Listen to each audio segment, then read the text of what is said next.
All right, Shalom, Yahweh, Shem Yahushua, Barakatham to all the brothers. Salaki, give me 1 second.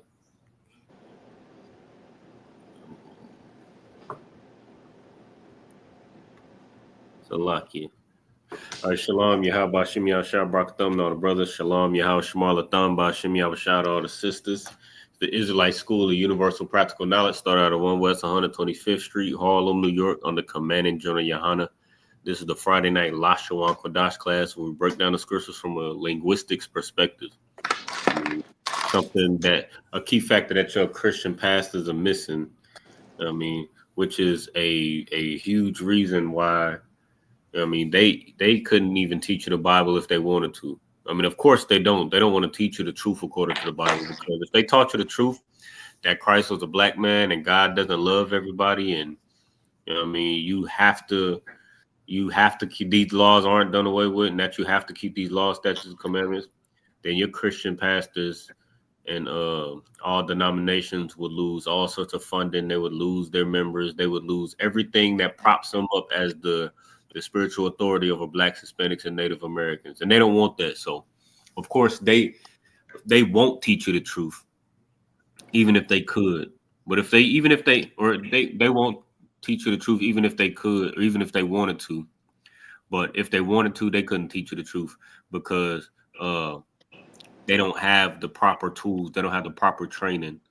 You know what I mean? And that's where the ISUPK come in. You know what I mean? We've been teaching Blacks, Hispanics, and Native Americans the truth according to the Bible since 1969. That Blacks, Hispanics, and Native Americans are the true Israelites according to the Bible. You know what I mean? With that being said, if you got any questions and comments, you go up, put them in the chat. Or you go ahead and raise your hand and ask your question. We're going to kind of piggyback off of what we was going over last week. It was just pretty much a Q&A. You know what I mean? We had some questions coming in. We just kind of dove into those questions and elaborated on those a little bit. Ike Zagabar, you got any questions? Okay, no sweat. Oh, the question from last, I forgot to remind you. I did. What was the other thing? It was about a brother name in Hebrew in the Bible. Was it like his Hebrew? I think it was Abraham. His name was Abram, I think, at first, or something like that. I forgot. I can't remember the exact question I had. Okay, yeah, I actually did get that answer. I don't know. I really could have answered it then. I don't know what. Like sometimes, and when you start teaching class, you'll see this too. But maybe you won't. But yeah, I just drew a blank. You know what I mean? I just drew a blank. But I really could have answered it back then. But I just didn't have the answer on hand off the top of my head. But yeah, I just did a little research and just jog the memory a little bit. But I'm gonna go ahead and go into that right now. I'm glad you said that too, because I forgot that I was supposed to go into that. Let's see. All right, it's gonna take a little second. All right, just a little second. That's going. But I'm gonna break it down for you, and it's gonna kind of go into. Remember, first of all, you remember the 4 steps of understanding the Hebrew? Concert. What you got? Identifying the root word. Root word, if it have. Well, I'm gonna just say the prepositions. The root word. Prepositions, root words, possessives, and the tense that the word fall in. Preposition, possessive, root word, and the tense. Yeah. That's it right there. So, Lockie, I'm gonna try to share my screen. Give me 1 second. Bear with me. But that's it right there, though. That's the formula right there. Let's see, Salakia. Okay, we locked in. You can see the screen, right? All right. But nah, remember with anything that you're trying to break down in the Hebrew, just remember those 4 steps. That's the foundation. And I know you just identified them for us, so this really ain't necessarily for you. but this for anybody watching. When you're trying to break down anything in the Hebrew, just remember those 4 steps. All right. But all right, so that's all we're about to go into right now. All right, so the question you had was about Abraham and Sarah and a breakdown on their name and the name change. Was that correct, or you wanted to elaborate? Concert. Okay, no sweat. But okay, so let me see. So you remember Abraham's name before it got changed? It was Abram. Okay. It's Abram. Abram. It's Abram in the English, but in the Hebrew it's Abraham. Can we get a breakdown on what that mean? Yeah, I'm about to break it down right now. You can see what I'm doing on the screen, right? Concert. All right, most high Christ, and it's a reason why I'm writing it like that, and it's a reason why I'm saying it like that. So the English is Abram. The Hebrew pronunciation is Abraham. All right, and Salakia. So just to break it down, his name is just 2 root words, just like your name, right? Just like my name, just like a lot of you take the 12 tribes of Israel and go through the names. A lot of their names is just root words, like Issachar, Yashakar. Yah is a preposition that means he. Shakar is higher, right? Come. Or Salakia, Yah is he, Shah is which or pertaining to, and then Shakar is higher. So he is pertaining to my higher, or he is my higher. I mean, if you know the story of the of Rachel and Leah when they was trying to get the attention and the affection and love of Jacob. Wasn't it Jacob? Go ahead. Wasn't it Jacob? Khan. Yeah. But when they were trying to get his love and affection and attention, they wanted to do it by giving him children, giving him sons. You know what I mean? So can't remember the story. Give me a second. You remember the story of Yashikar, or you want me to come back to it when I can remember it? I don't remember. Okay, no sweat.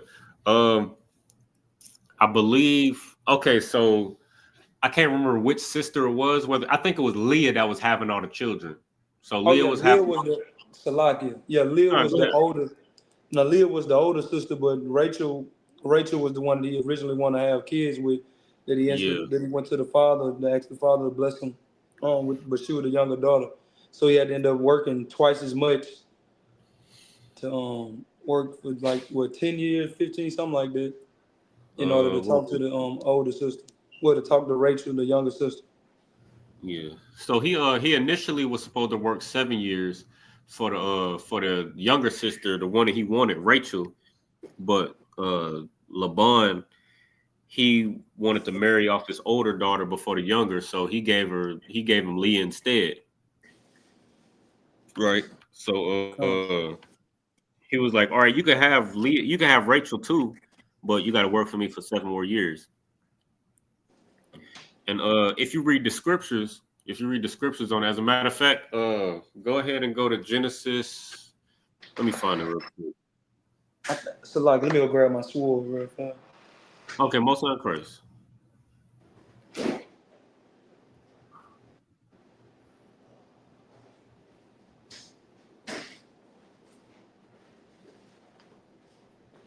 I think it's like 27. I think 29. 29. Come.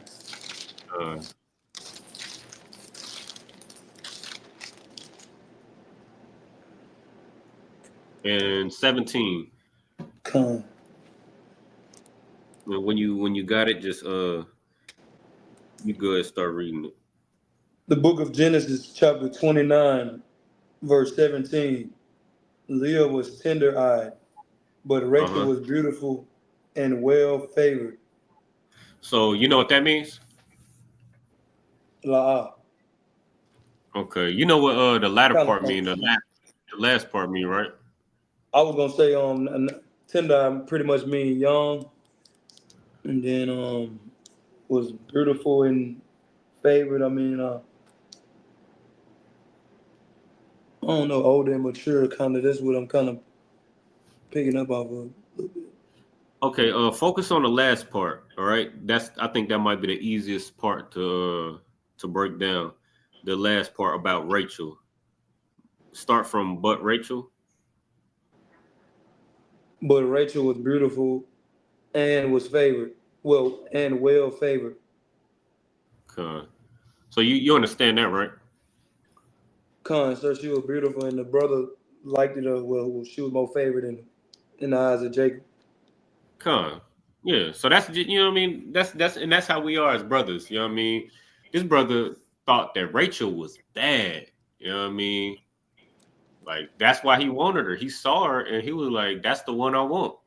You know what I mean? That's how we tend to choose our wives today.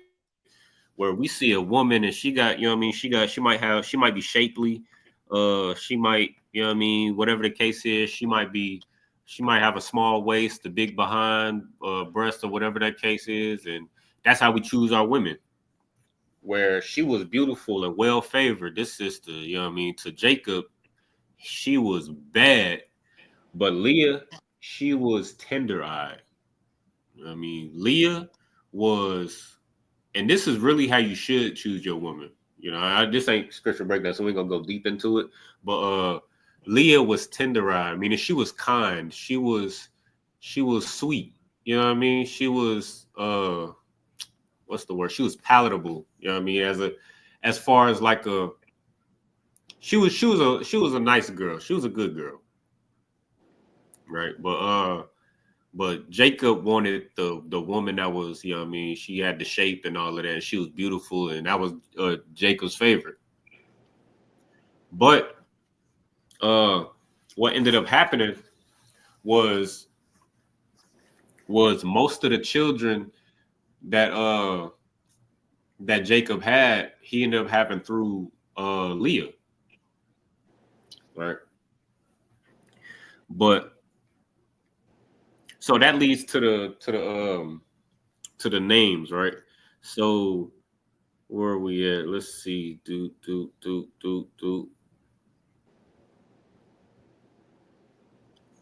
So Leah had I believe Leah had most of Jacob's children, but every name comes from something that was happening between them. Like, where was it? Where was the first one? Reuben. So Reuben is Ra'awaban, which means behold, which is and then Ban is son. So Ra'awaban, behold a son, right? And then the second son was Simeon, Shammai, Shammai, which is another root word with a remember what wan means at the end of a root word? We talked about it last week. La'ah. Okay. You got your notes? Sir. Okay. I'll give you a second, and then if you can't find it, then I'll just go ahead and tell you.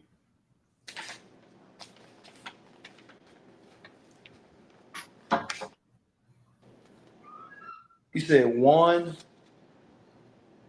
One One. at the end of a root word.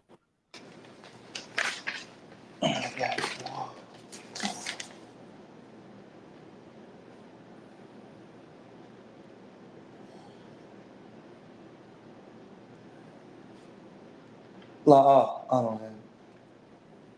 Okay. This is what we're gonna go over after I answer this question. We're gonna go over the rest of the tenses. All right. So what I Constant. want you to do is just write all of these down. And I was trying to be in the school today because it's all on the board. So next time you're in class, what I would do if I was you is just take a, or actually the tenses aren't on the board. So lucky, that's my mistake. But what I would do if I was you is just take a picture or write down everything that's on the board so you can have it in your notes. All right. Constant. But so lucky, bear with me 1 second. But remember we was talking about Gadaiwan. We was talking about we mentioned Shamaiwan, the brother out of Austin, or Con. Shamarwan, right? Lucky. Is it jogging your memory now or live? Yeah, it is. I'm concert. Okay. Go ahead. What you got? No, I'm thinking. I'm trying to think of what it means before you said. Okay, no problem. Uh, but wan at the end of a word is a naming tense. It's how you turn a verb into a name, a noun, because their names are verbs. Like Gadaiwan's name means hewer or kill or hew. Gadai means to hew or to kill. So remember the example I gave last week. If I was just in a crowd of people and I was just saying Gadai, Gadai, Gadai, and I'm trying to get Gadaiwan attention, I'm in a crowd of people saying Gadai. You know what I mean? To the people, if the crowd of people understand Hebrew and they just hear me say Gadai, they think I'm saying kill. So you know what I mean? Who knows what kind of chaos that's gonna start? So to let people know that I'm talking about a person, that wan is gonna be at the end. And you see that a lot in Leviticus 23. Like it's a lot of wans at the end of root words. Like Zakar wan, Shabbath wan, or I believe Kwarawan or something like it. It's a lot of wands at the end of words to let you know that these are proper nouns. Con. Like, let me think of another example. Like if I say,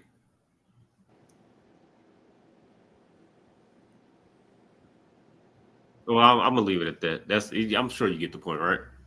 Concert. So that's the same thing with Simeon's name, Shammai. Shammai meaning hear or listen, and one at the end to make it to let you know that we're talking about a name. All right. And just to make it clear, you wouldn't see Juan behind a sister's name.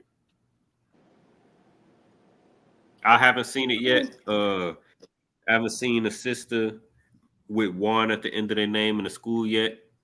Uh, as far as I've been taught by Officer Hazahab out of headquarters, there's no Juan behind sisters' names. All right. But a one is typically used behind a word or a verb to turn into a noun. All right. But but you see how I brought that example up. So like I know we getting kind of off topic. I'm gonna answer your question, but the reason why I brought that up is to show you that usually typically when brothers and sisters have their names or get their names, it's root word. It follows the same thing. It follows the same steps as far as the 4 steps that we mentioned before. All right. Does that make sense? Concert. All right. So with that being said, so we're gonna go into Salaki. Let me go Salaki. I'm sharing the class real quick. Steps that we mentioned before. So Salaki, bear with me 1 second. Sharing the class. Make sure you like, share, subscribe to the channel. Make sure you share it with your loved ones, whether you agree or disagree. Share it with everybody. You know what I mean? We ain't ducking no smoke. I mean, if you watching this class and it's not live, if you got a question throughout the class and we not live, then you could hit that QR code in the top right corner. And morning, noon, and night, there'll be a brother in that chat to answer all your questions and solve all your problems. All right. But all right, but that's the whole point, right? So names, just like the example I gave before with your name, Itazai Gabar, that's 2 root words. Right? And my name, Kal Kazaa, that's 2 root words. Aban Zayan, Kahan Gabar. I mean, and just so you know, I see you got it correct, Itazai Gabar, on social media, but there's no space in between names. Right.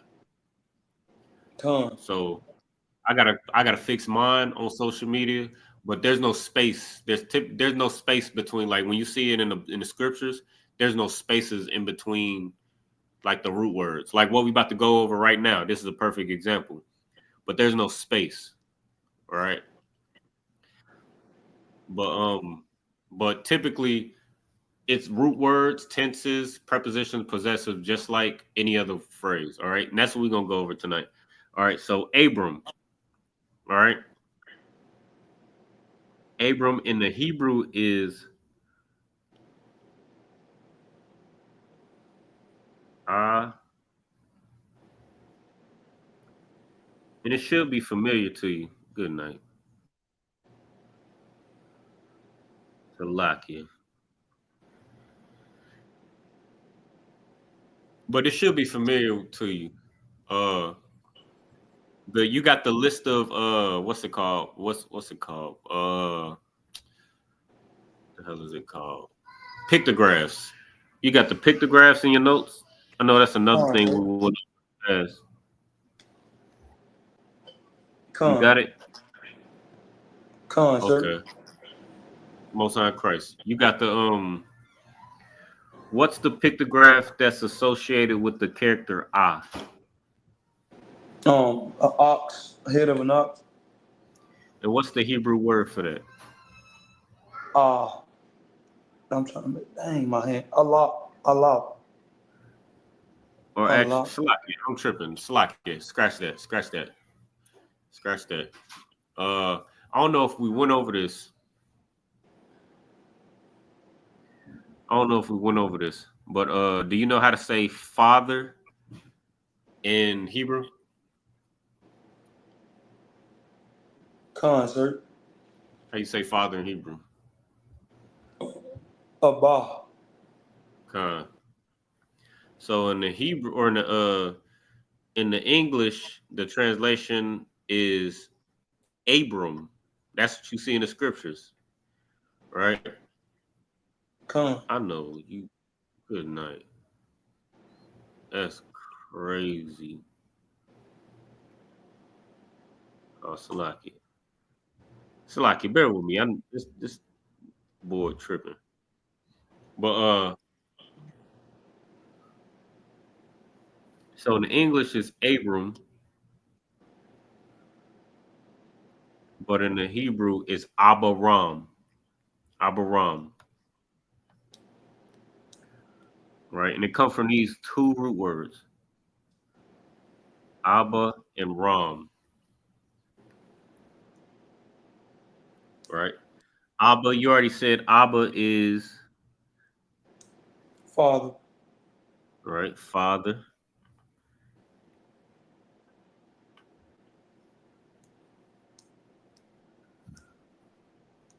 And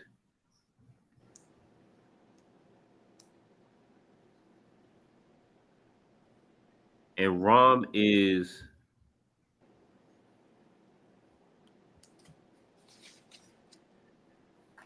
Salakia. Let me get this right. Let me make sure I got this right.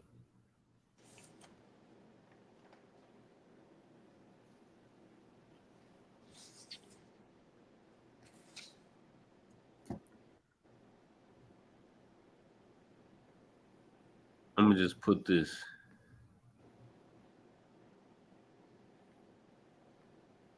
All right. Ram means high or exalted or raised. or raised high or exalted high. I mean, like when a brother is raised up,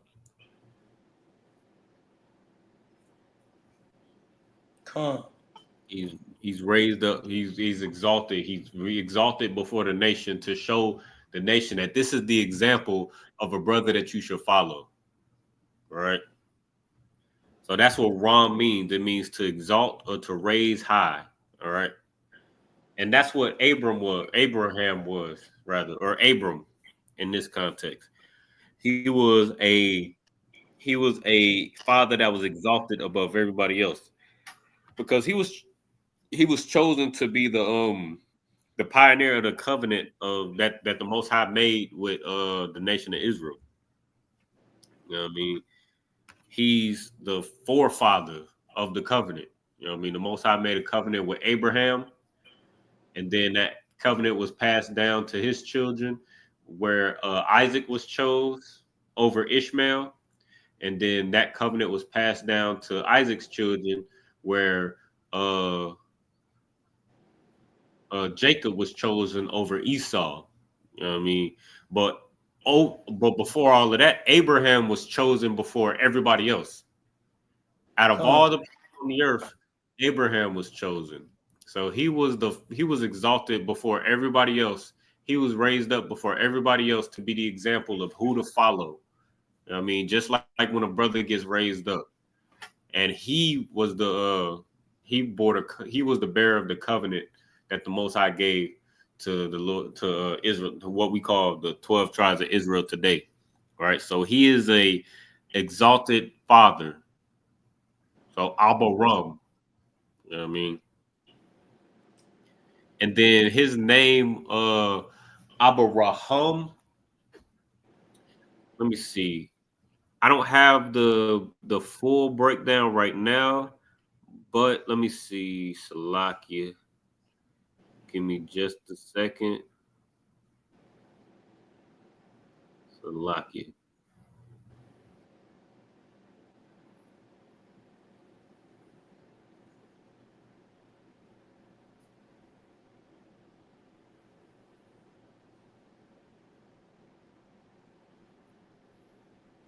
Salakia. I don't have the full breakdown. I'm Lord willing, I'll be able to get it during this class.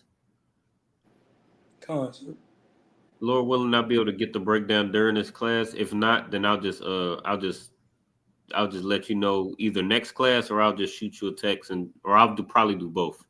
Right. But Lord willing, I'll be able to get a response, or be able to get a answer before the class is over. But what I do know is Abraham's name was changed from an exalted father to name or Salakia, father of many, or father of nations. Right. So and that's what he became, and that was the prophecy that was given to that was a prophecy that was given to Abraham, that he will be the father of nations, father of many nations. All right. So that's where his name change come from. Now Sarah's a little bit simpler, or I understand I know the breakdown of Sarah, so I can give you that a little bit more clearly. And I'm gonna go ahead and just erase this. Lock you, bear with me.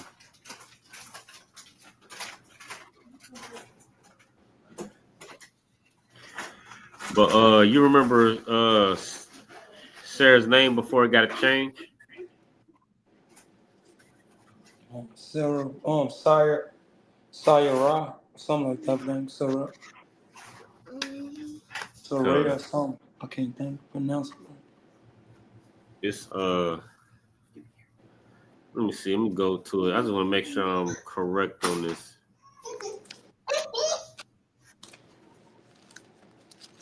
Salaki. And this is gonna give you Salaki.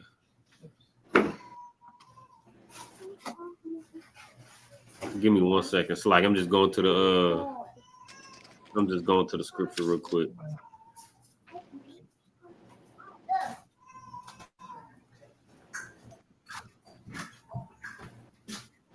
Okay. So right.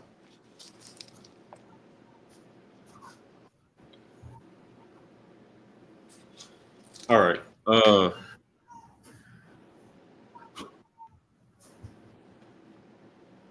Salaki.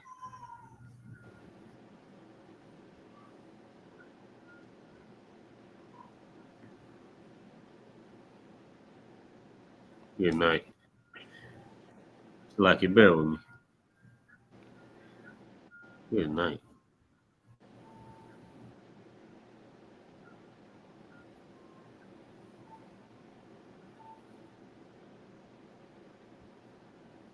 All right. What her name was Sarai.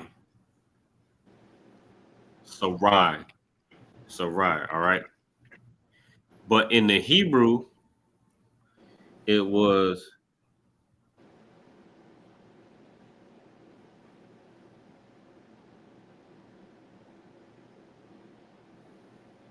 Shawariyah. Salaki. I'm about to get rid of the rest of this as well. But that was his name, and that was her name in the Hebrew. All right. Shawariyah. And that's one thing you would like when you once you like if you study the Hebrew and you like or rather like if you read it enough, if you read the Hebrew enough and you come to class, you read during Sabbath service and things like that, you'll start to notice certain things, right? And this is gonna be one of the things that you'll be able to notice. Like when you see an I at the end of a word in the English, typically that I at the end is a Yah. All right. 1 second.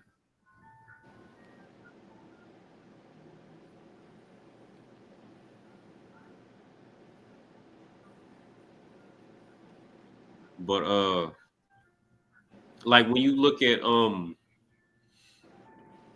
when you look at when you look at like people who speak Yiddish or fake Hebrew and all of that nonsense, what they'll say, like when we see like what we was talking about last week, like the word for Lord is Adon. Now to say my Lord is Adon. And you see that all through the scriptures, my Lord, my Lord, my Lord, my Lord, right? But how fake Israelites and how, you know what I mean, these fake, the Jewish community, how they pronounce it is Adani or Adonai. I think that's how they pronounce it. But that I at the end, when you read it in English, it typically translates over to a Yah. And that Yah at the end of a root word is, you got your possessives? Concert. What lock? Yeah, I do. Salach. Okay, no sweat.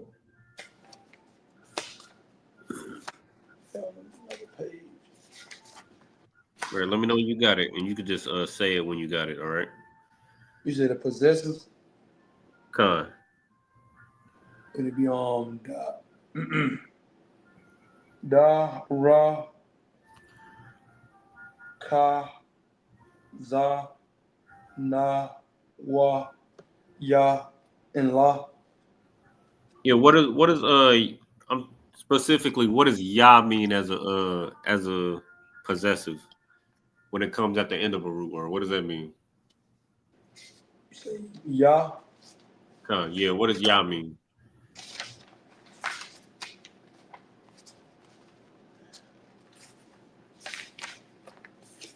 We say Salat Yah, Barak Yah. Um.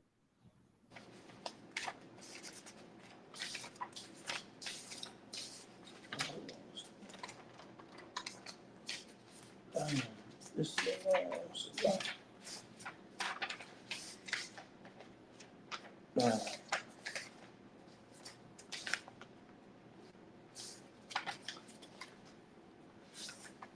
I don't. I ain't right turned down for the possessions. Okay, no sweat. You say you didn't write it down? La. Okay, no sweat. Uh, did we go? Did we get into the possessors? We did a while back. I'm looking through my old notebook. I didn't. Okay, I no ain't right. sweat. I only wrote them down for the prepositions. Okay. All right, no problem. All right, we'll probably get into that right after. What was I gonna get into tonight? Uh, we'll get into that in a second.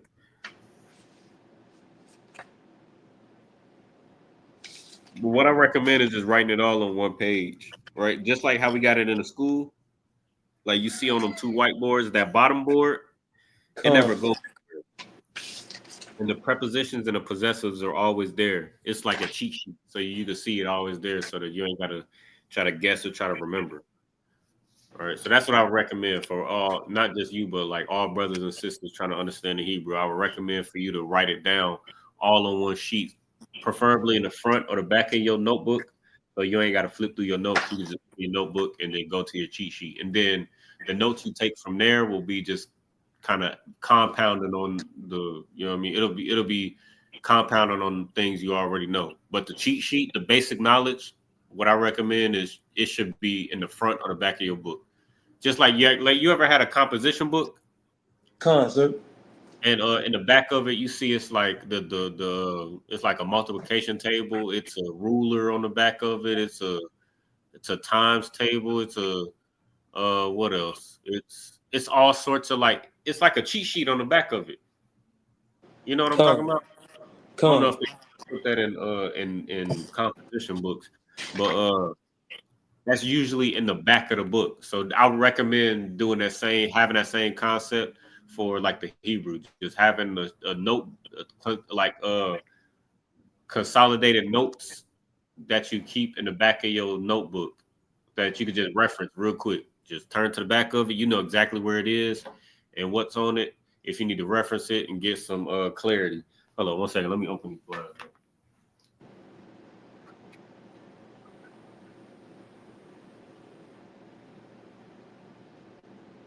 But that's what I recommend. All right. But where's we at? All right, so the ya at the end means me or my. So when we say that did not help at all.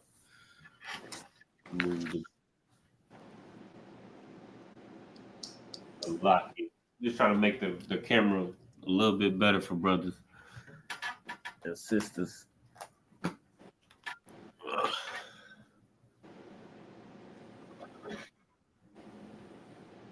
A lock you. It should be a little better, right?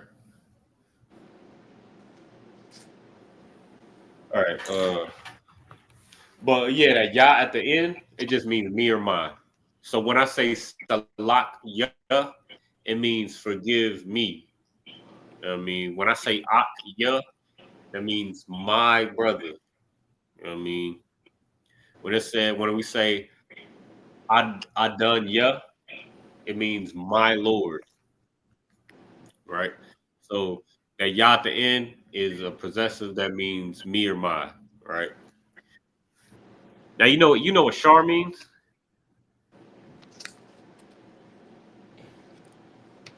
And we went over this. So, somebody wants it.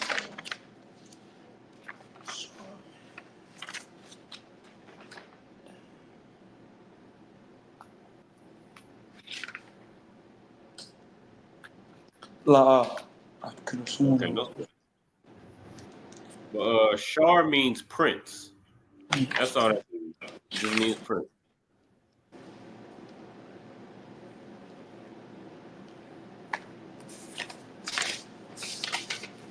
Now, how would you, based on the class from last week, because I know we went over this last week. How would you turn prince into a feminine tense, or how would you say princess? It's based off what we went off last, or what we went over last You week. had Wath when they had Wath, Shamar, Sharwath. How else? What's another way to turn something into servile tense rather?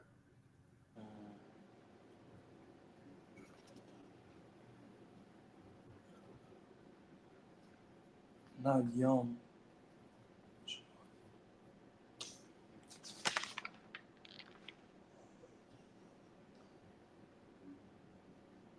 Oh, servile. You said plural. No, you said servile.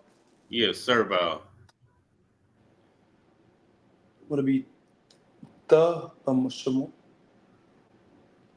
Nah. That's correct. But what's the last one? There's three ways. Remember? It'd be the Wath and Yum. La'a, la'a, ha. Ha. Like you notice all the sisters in all the sisters in the school, they have they name end with ha's. Like Dashana, Satara, uh Masara, Sabah, Tayara. All of the sisters' names end with ha's. Con. That's the most common way to make something feminine or not feminine or like it's servile, which most things that are feminine, they have a servile tense at the end of it because they serve the men. All right.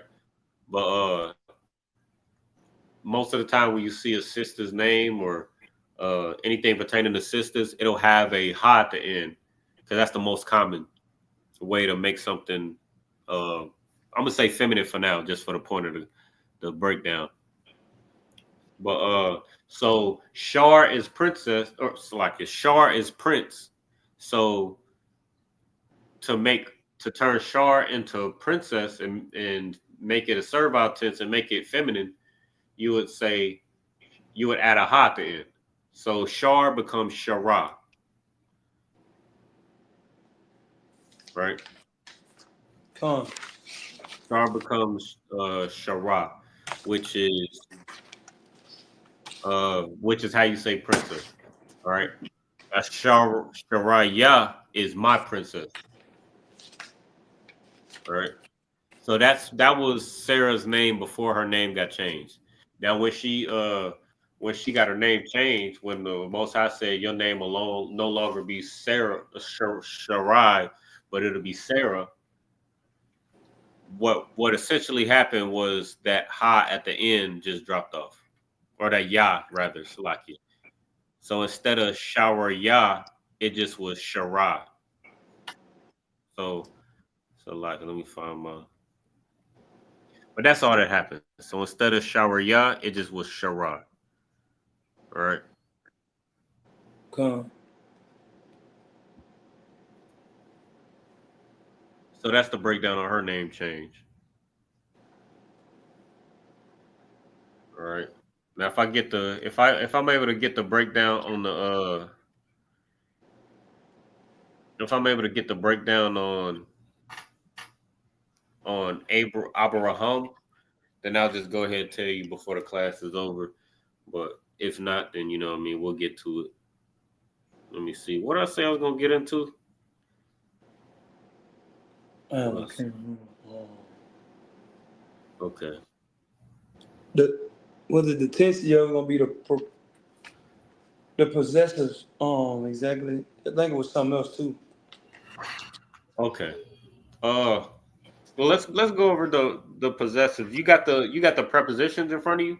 Do you have them in your notes? Con, sir, don't flip it to pages. It's on different pages.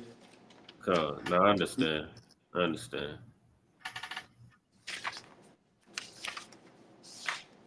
sir, like that. And again, what I would recommend is for you to just select it 1 second. Oh man, like this.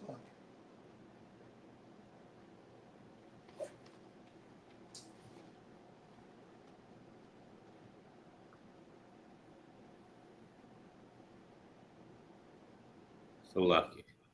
But also though, what I would recommend is just putting it all on one sheet so that you can reference it. All right. Sir. That's gonna be the easiest thing for you to do. Because it's gonna be this ain't never gonna go away. Like prepositions, possessives, tenses, and root words, they're never gonna go away. Them 4 steps, and then understanding those 4 steps in its entirety, that's never gonna go away. All right. So I recommend just putting those 4 things in the on one sheet so that you can just glance at it. Whether you like sometimes I do it too. Like as I'm reading or as I'm teaching, sometimes I'll draw a blank. You know what I mean? Sometimes I forget. And because it's on the board all the time or because it's in my notes all the time, I just glance over at the board or glance over at my notes and I'll be able to see what the prepositions and possessives and the root words and the tenses are. I'll be able to just see it, and then that'll help me move forward, help me understand what I'm looking at. If I ever if I ever stumble, if I ever get tripped up. All right. That's what I recommend for everything. But we go ahead and we'll go ahead and just go into the possessives. All right. Let me think. So ba ga da ha.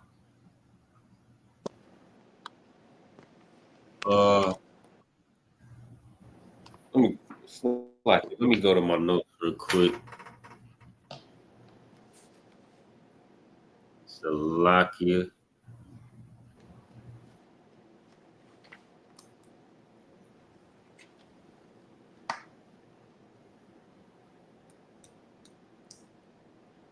Salakia.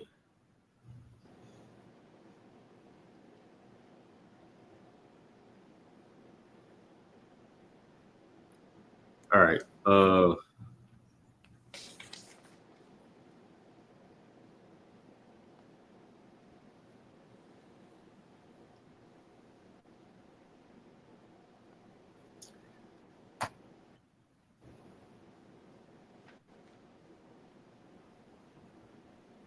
All right, so we'll start with so ba ga da ha. Ha is how you would say her or hers,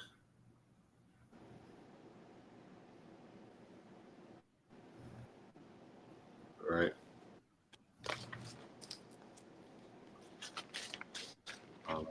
Ha wa. You got it. You said her for ha. So her would be ha. So if you wanted to say uh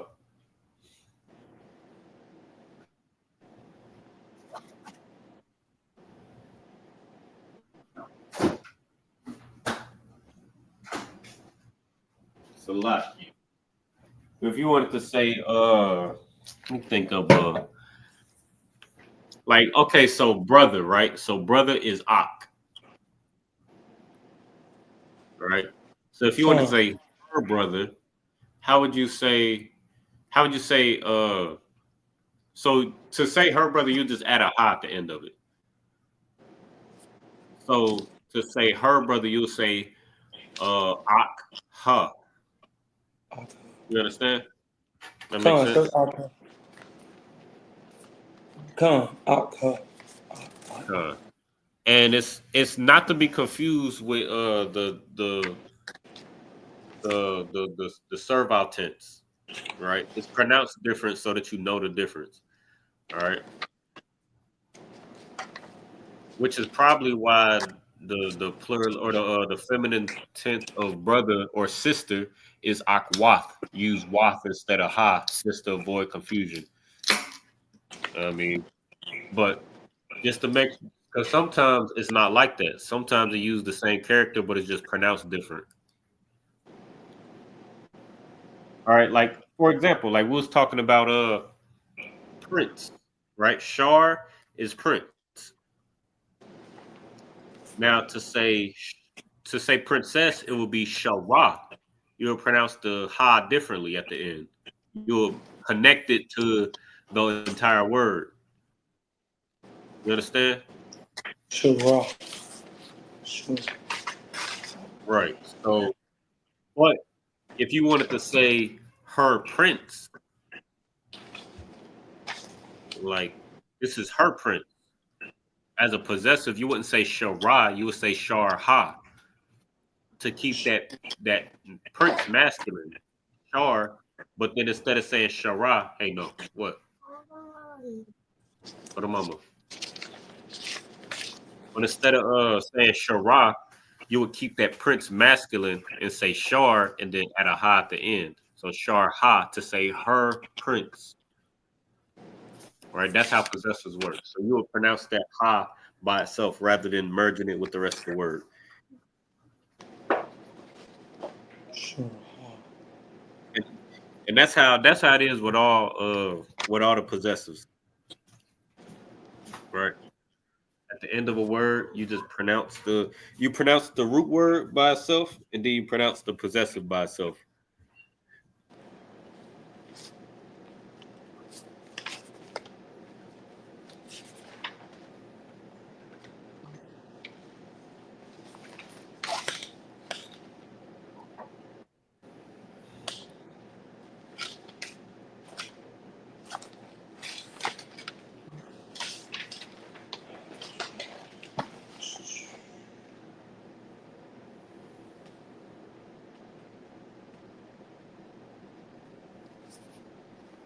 Like,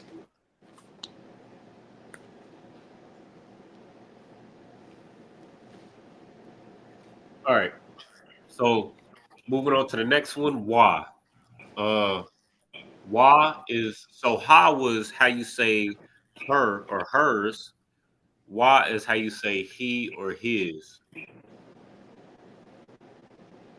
So Yeah. to say his brother, it'll be ak wa.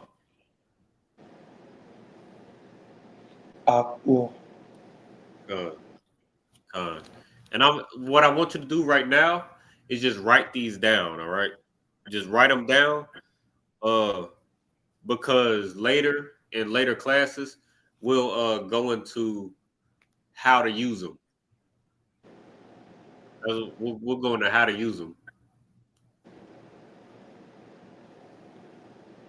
But it's easier for you to be able to learn how to use them or be able to like pinpoint when they're being used and how they're being used and like in scriptures and context and speech and things like that if you just have it written down. So right now I don't want you to focus so much on how to use it, but just focus on writing it down, making sure you got it in your notes. All right. come. Well, so why is he or his? Uh, Hawa za ha ta ya. Ya is me or my, like what we just went over a second ago. Salak ya, forgive me. Ak ya, my brother. Shar ya or Shara ya, my princess. Shar ya, my prince. Barak ya, bless me. Ya at the end of a word means me or mine. All right. Or at the end of a word means me or mine.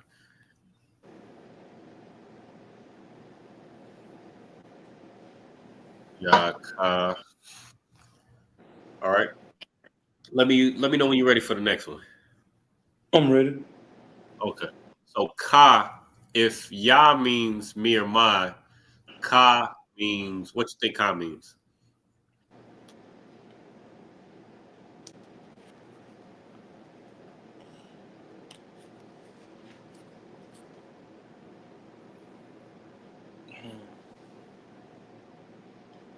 Mirror mind.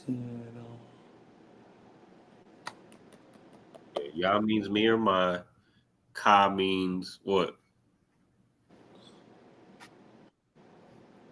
Them and they. Oh. Not quite. Right. Ya means me or my. Ka means you or your.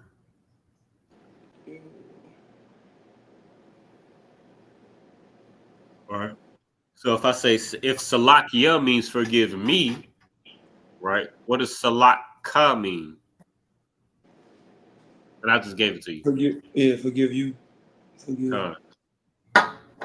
Con. So if I say I forgive you, I would say Anya Salaka. I forgive you. Anya Salaka. Salakia. Salaka. Con. Or there's another way to say it as well. That ya can be used as a buffer between the root word and the possessive. Uh, so we just went over ya a second ago, right? Just put a little star or put a little X next to ya, right? Because ya can be used as a buffer between. You'll see it all the time. We ain't gonna go into too much detail because again, I just want you to write this down. But you'll see that it's used as a buffer in between a root word and a possessive. So to say forgive me, I'll say salakia. To say forgive you, it'll be salak ka or salak yaka. That ya will be in the middle. But we'll get into that later. But when you see yaka, it means the same thing. You. It's just that ya is just a buffer. It's just to make it easier to say. Because salak ka is kind of choppy to say because the word already ends with a ka sound, and then you end it with another ka sound. It's kind of choppy to say. So salak ka, it's kind of tough to say. But salak yaka, it rolls off the tongue a little better. I mean, it flows a little better. So you might see that ya in the middle as a buffer. But for now, just write down ka means you or yours. So salak ka, right? Salak ka. All right. Abagada hawazakata yaka la mana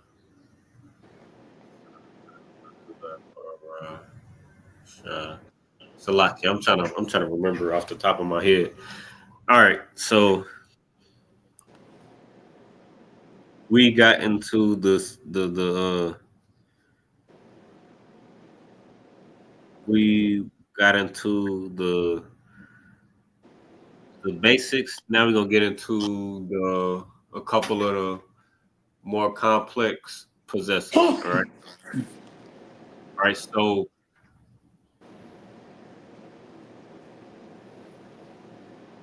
yum, right? So we already talked about yum, right? You already know what yum means. Con. Make sure. Is it plural? It's how you say it's how to make something plural, or when you're talking to more than one person. Yep, plural ten. Yeah, cons. Uh, Sir. all right. To say,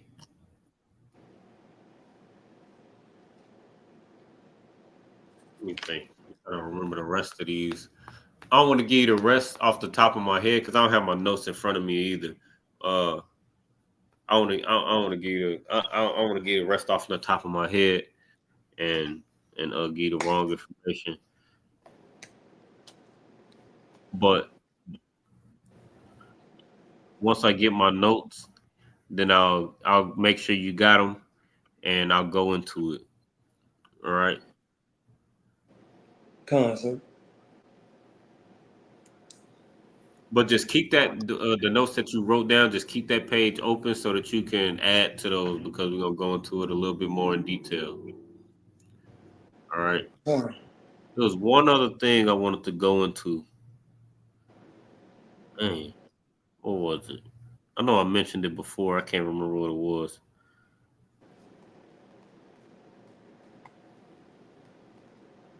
It's a lucky.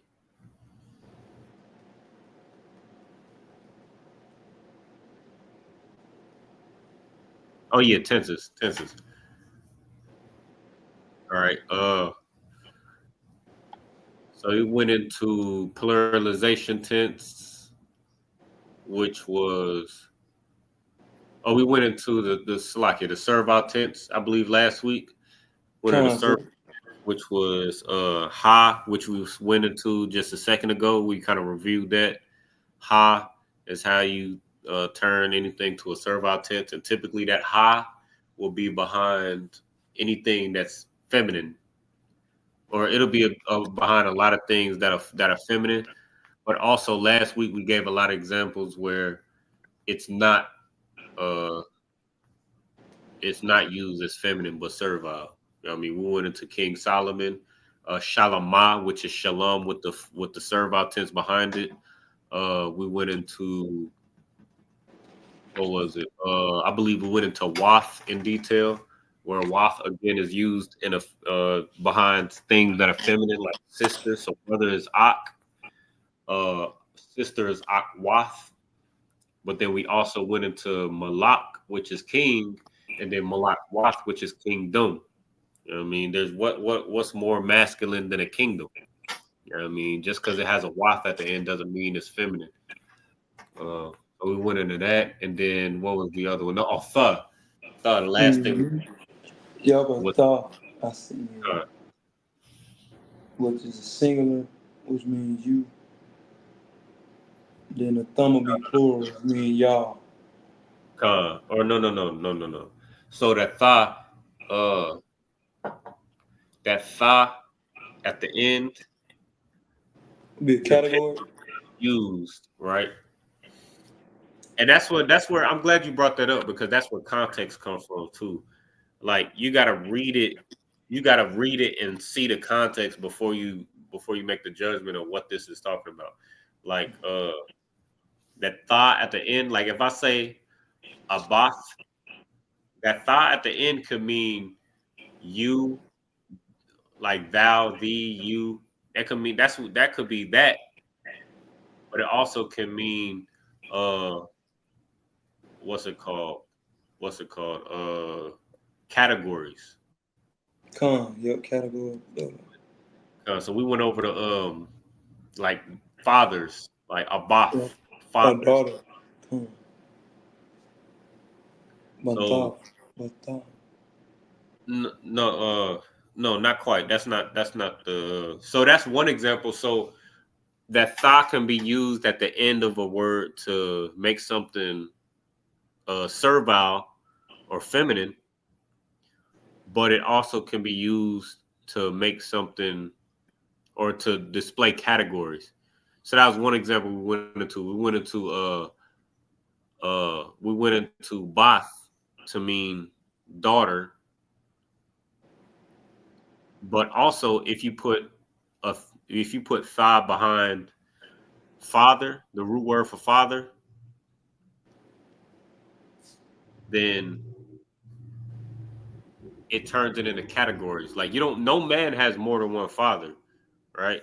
Like Con. no matter what, like you don't have more than one father. You have one father, right? But so you got one father, you got one physical father, but you might have more than one. A Shalom Yahweh Shem Yahshua Barakatah, preaching off some Aisha out of Cincinnati. I mean, holding it down strong.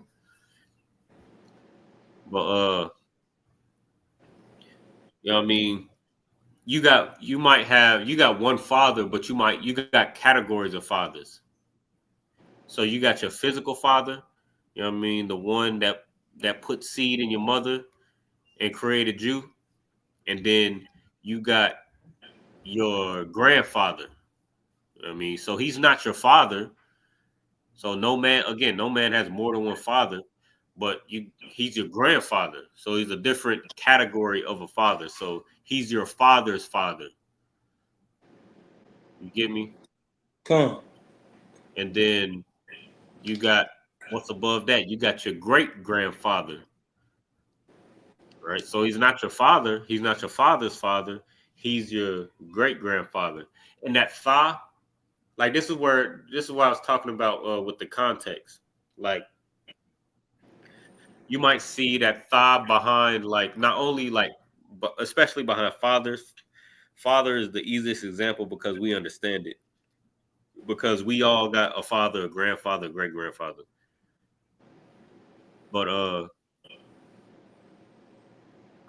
but you might see that fa behind the word for like for animals, like because there are different categories of like species of animals. Like you got fish. I can't remember the word for fish, but there's different categories of species there's different species of fish. You know what I mean? There's different categories of fish. There's different categories of like when you read Genesis, I believe it's the uh first or second chapter. But when the Most High is creating through the angels, of course, when the Most High is creating, you know what I mean, the beast, you know what I mean, the animals and all of that, he made them in a boom. So it's like when he said, when he created the fish of the sea and the fowl of the air, he created them plentiful. He created a bunch of them. As a matter of fact, let's see if we can find that real quick. So lock, yeah. Bear with me 1 second.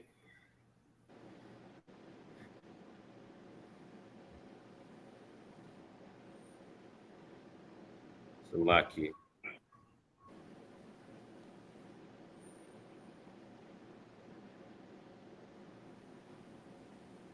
I think Genesis the first chapter. Let's go ahead. You got your Bible in front of you. Come. All right, go to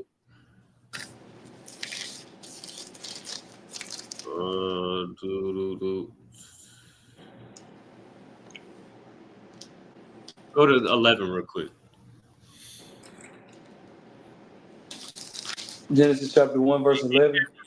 Salakia, 1 second. A Hammer, I see you checking in.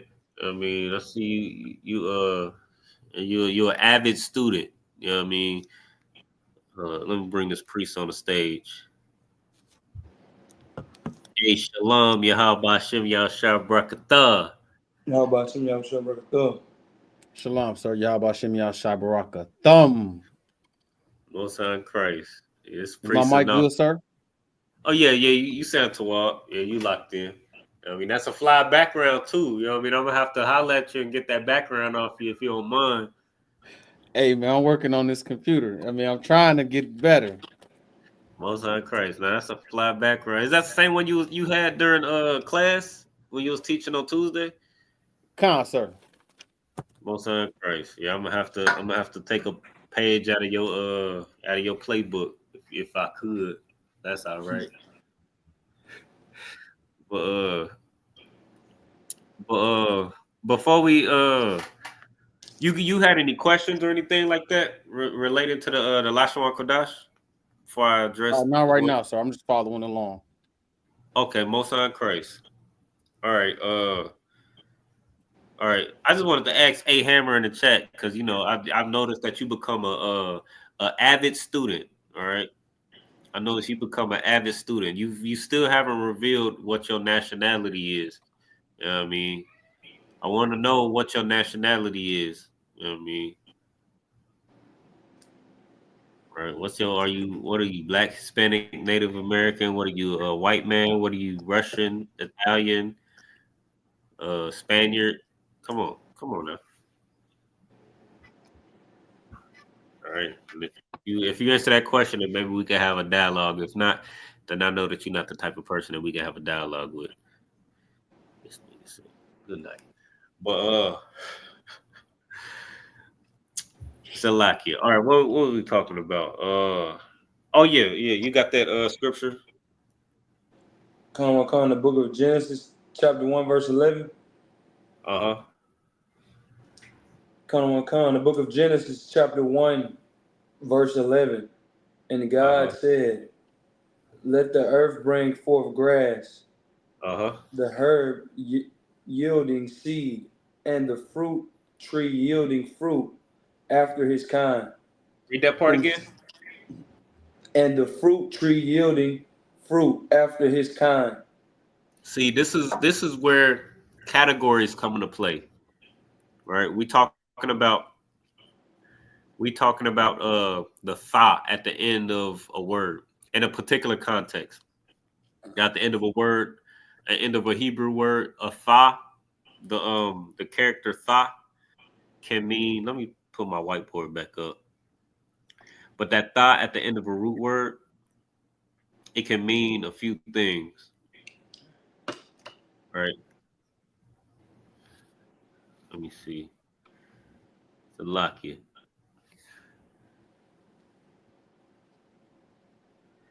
But at the end of a root word, oh Salakia, I think I done wrote the wrong thing. Oh yeah, oh yeah. The water. I see you got that sharp eye. No, fact, I show up and say, I don't know what that is, sir. When that thought at the end of a word, when you see that at the end, it can mean either, like we was talking about before. We was talking about the feminine tense or the servile tense, or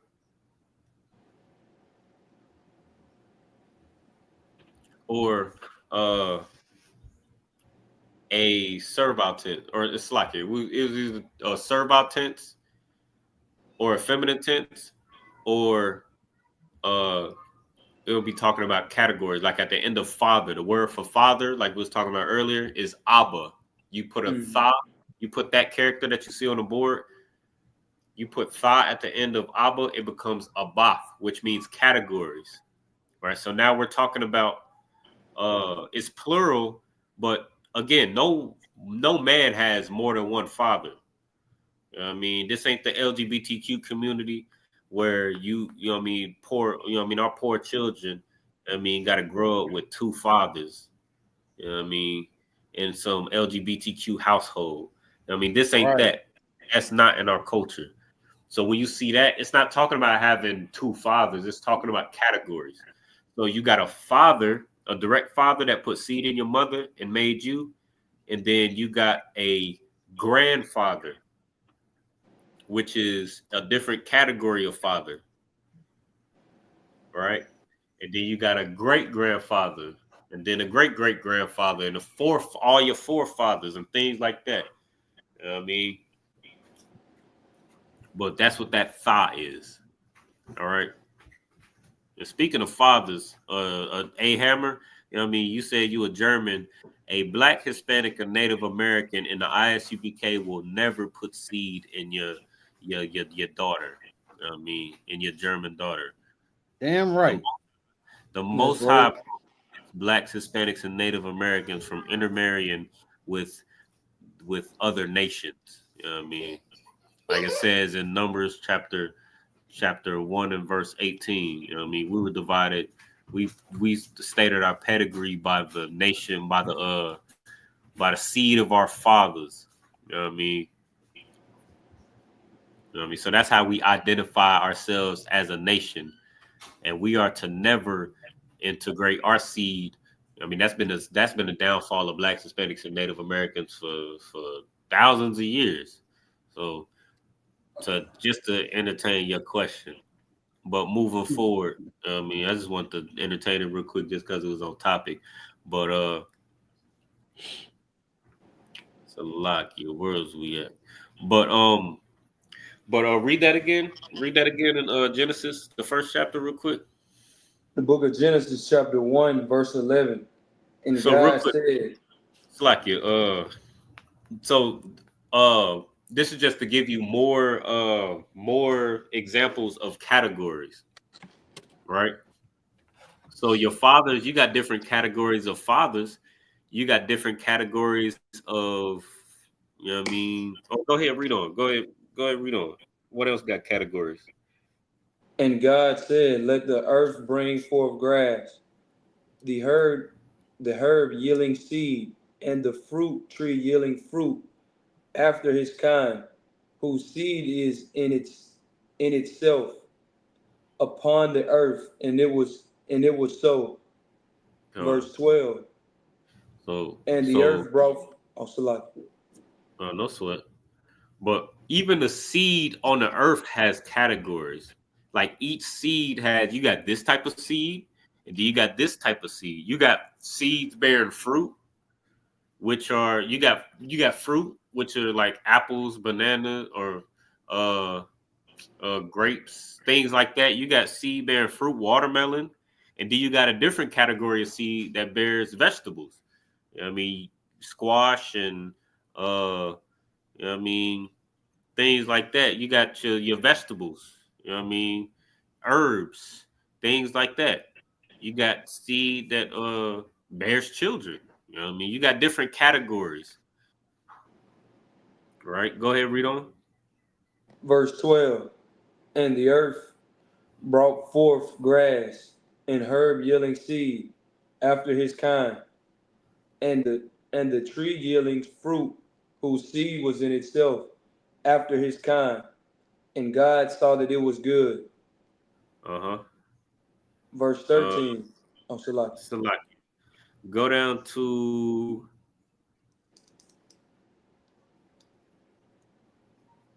verse 20. The book of Genesis, chapter 20, Salaki, chapter 1, verse 20. And God said, let the waters bring forth abundantly the moving creature that have life, and flower that may fly above the earth in the open firmament of heaven. All right, so Verse 20. Salaki. go ahead. Go ahead, select it. Verse 21. And God created great whales and 24, every select it. living creature. Verse 24. Book of Genesis, chapter 1, verse 24. And God said, let the earth bring forth the living creature after his kind, cattle and creeping thing, and beasts of the earth after his kind. And it was so. So that after its kind, that's talking about that's talking about uh Oh, I get it. that's talking about them categories. Now what you about to say something? Con, it's like how people be like, man, that's my kind of people right there, man. You know what I'm saying? Like how people say, like us is the like we kind of category stuff is ourselves in today's time. Like that's my Con, kind of people. You know what I mean? con. I'll give you another example again on topic, and according to what you know what I mean, A Hammer in these comments, you know what I mean, saying all sorts of things. You know what I mean, he said, imagine black, white, and Chinese blending into one race. You know what I mean, we are not to do that because blacks, Hispanics, and Native Americans are a category, just like we're talking about the categories, the different categories of, you know what I mean, fruit bearing, seed bearing fruit, and the categories of fowl of the air and beast of the field. Blacks, Hispanics, and Native Americans are a special category of seed. You know what I mean? They are the seed that the Most High chose. And because the Most High chose us, we are not to intermingle this category of seed with your lower tier category of seed. You know what I mean? So I appreciate that, you know what I mean? You got respect for the ISUPK, the priest up in here, but we will not be beguiled by kind words. We are a special category, like the Most High says, you know what I mean? In Deuteronomy chapter 7, verse 6, thou art a special people upon the earth. You know what I mean, to the Most High God. We are separate and above all nations upon the face of the earth. Man. So if we were to intermingle with any nation of people, whether it was the Chinese, the so-called white man, Edomites, whether it was the East Indian or whatever nation of people, if we were to intermingle our seed with these other nations, we would be diminishing the seed that the Most High chose. You know what I mean, but what we showing you right now is that everything has categories, like the fowls of the air, the beasts of the field. Like it said, read that again, Baba Kashaf, verse 24. Book of Genesis, chapter 1, verse 24. And God said, let the earth bring forth the living creature after his kind, cattle and creeping thing, and beasts of the earth after his kind. And it was so. So everything has everything has a category. So there's a beast after its own kind and fowls of the air after their own kind. So you got chickens, you got pheasants, you got quail, you got ostrich, you got, you know what I mean, crows, you got you know what I mean, ravens, you got all of those different things. You got all these different categories of beasts. You got one category of fowls of the air that are clean, and you got another category of fowls of the air that are unclean for us to eat. Right? You got different categories of everything, and then you got beasts of the field. Again, you got beasts of the field that are clean to eat, and you got a category of beasts of the field that are unclean to eat. You got pigs and horses, and you know what I mean, that aren't clean to eat, but they serve a different purpose. You know what I mean? Please, Slacky, go ahead. If I may, sir. Usually may I have permission to address A Hammer? What you got going on? Oh, please, yeah, go ahead. If I may, sir. I would like to read A Hammer Ezra chapter 9, verse 12. Now therefore give not your daughters unto their sons, neither take their daughters unto your sons, nor seek their peace or wealth forever, that ye may be strong and eat the good of the land and leave it for an inheritance to your children forever. You know, Salakia, A Hammer, I know we shouldn't really address you guys, but if you see this young man here, you should know that this truth is strong. And we're not going to go over to your side or deal with your women. And we're going to make sure that our women don't deal with your sons. Slakia, sir. Come on, Most High Christ. No, what you said was absolutely heavy and correct. And that was the whole point. Like, RC, what the Most High said was that RC is supposed to be separate. We're a different category. You know what I mean? That's what we're talking about right now. You know what I mean? What this thigh at the end of a word, what that thigh represents. When you see it in particular context, it means categories. And we're upper echelon to these other nations. You know what I mean? Like the priest just read out of, you know what I mean? That's out of the Bible. You know what I mean? That's the Lord's prophets telling you that it is absolutely unlawful. It angers the Most High God for us to mix our seed with these other nations. And I know you just a heckler. You just in the chat talking mess. You know what I mean? And I appreciate you. You know what I mean? Go ahead, talk your, you know what I mean, talking trash. You know what I mean? I ain't, you know, we ain't ducking no smoke.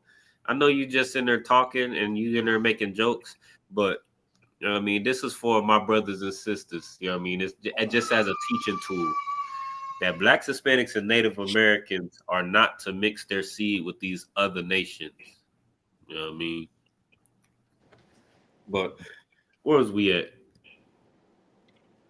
Salaki. But I think you get the point, right? So when the Most High made the heavens and the earth, he made different categories. When he made the beasts of the field and the fowls of the air and the fish and the beasts of the sea, I believe if you skip down a little further, it talks about the things in the ocean, the whales and the fish and the, you know what I mean? And again, in the ocean, there's things that's clean to eat and there are things that's unclean to eat.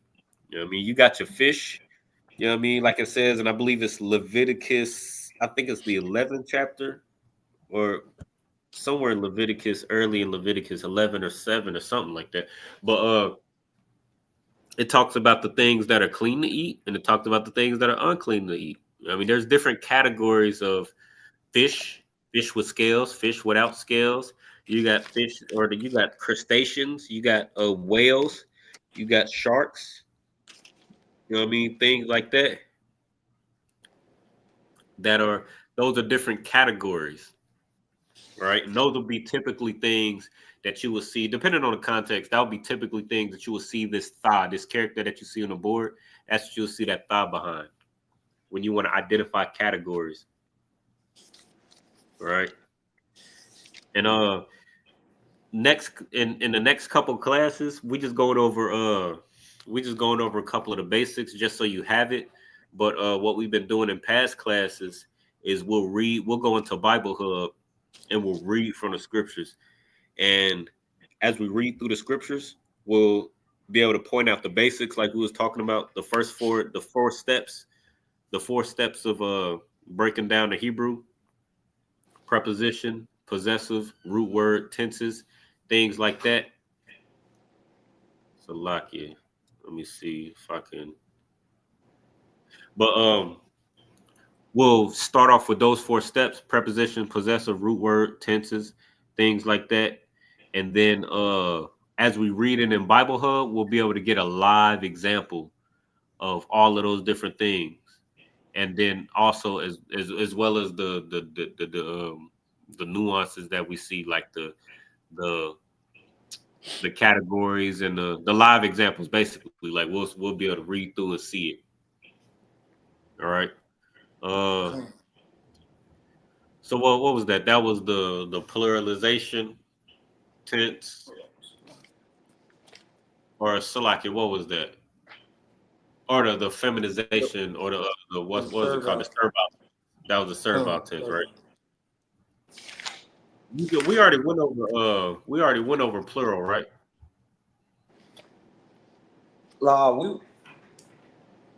We that's Salakia.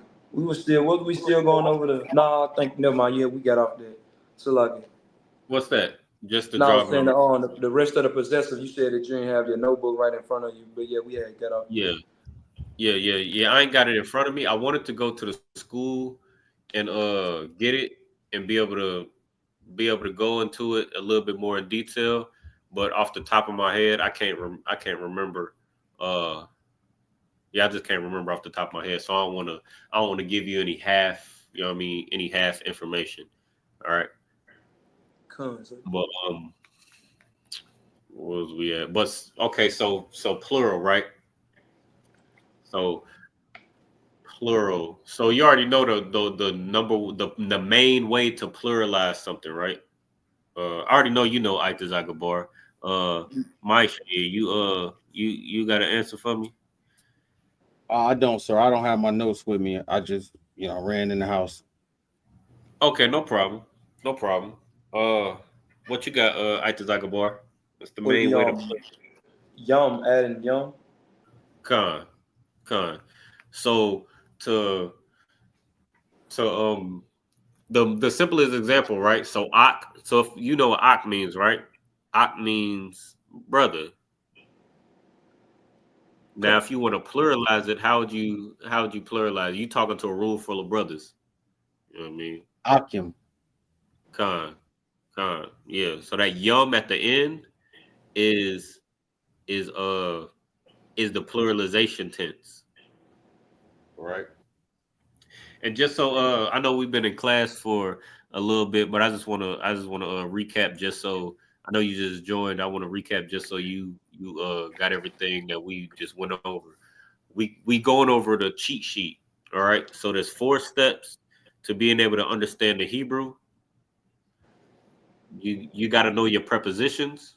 You got to know your possessives. You got to know your tenses, and then all of those things I just mentioned are attached to a root word. So those are the 4 steps. All right. So we just honing in on each one of those 4 steps. So I believe last week we went into prepositions. And then we kind of left off. We kind of went into tenses a little bit, but we had to end the class. And then we touched on possessives and then went back into the rest of the tenses. All right. So that's where we at right now. That's the 4 steps right there. And if you understand those 4 steps: prepositions, possessives, root word and tenses, then that's the Hebrew. That's it. Like you don't. That's the Hebrew. That's the foundation of the Hebrew. You could read pretty much 90% of the Hebrew. All right. But that's where we that's where you jumping in at right now. All right, so you said so we going into pluralization. So the main way to pluralize something is so we just went over the tha, right? So that's one way to pluralize something, right? The main way to pluralize something is yum. So typically when you're trying to pluralize a word, you just put yum behind it. So ak is one brother, ak yum is brothers. Uh Yum or Salakia, akwath is sister, akwath yun is sisters. So when you're talking about feminine plural, instead of saying yum with a ma at the end or a m in English, instead of saying yum, Y-A-M, you'll say yun, Y-A-N, to make it feminine plural. All right. Can you repeat that, sir? So it's yeah, so let me go to my whiteboard real quick. Salakia.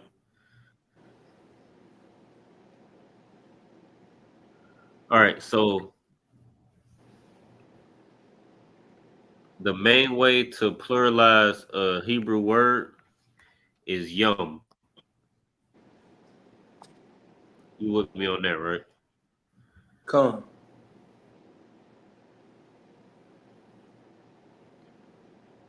Salakia. This thing is this whiteboard is not with me. So good night.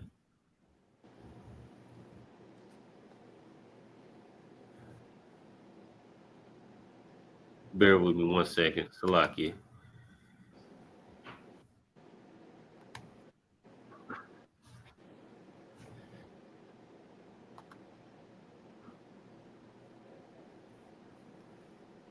Good night. No fun. Jesus Christ. Salakia. Forgive me.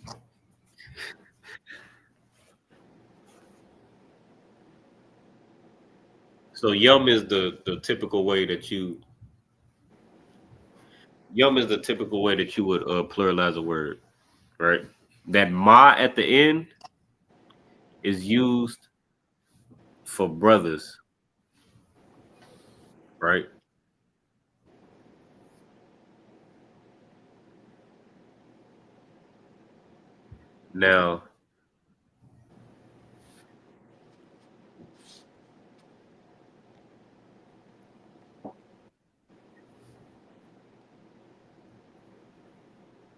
Now, if you're talking to sisters, you say yun. So instead of saying yum, you say yun. So ak is the singular for brothers or brother. Ak yum with a ma at the end is plural, brothers. Akwath is sisters or sister, singular. Akwath yun with an n at the end is how you is how you pluralize it when you're talking about sisters. All right, that makes sense. Come. Okay, no sweat. Sir. All right. All right. So, but that's the typical way to pluralize anything. So yum is the typical way. All right. Now, this nigga a hammer funny. He said, "Oh, you should be using a blackboard. That's cultural appropriation. That's funny as hell." but but nah. So yum is the typical the typical uh pluralization of a word. All right. Now there is a couple other ways to pluralize right? So you got waf, right? These are everything. What I'm about to tell you are irregular plurals, right? These are irregular plurals.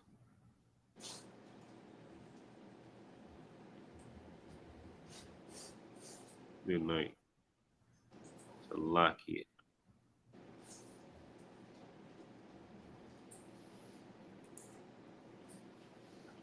Well, you got yum. That's the regular plural. That's the main plural. All right, yum. Now waf, right? We're gonna talk about waf, right?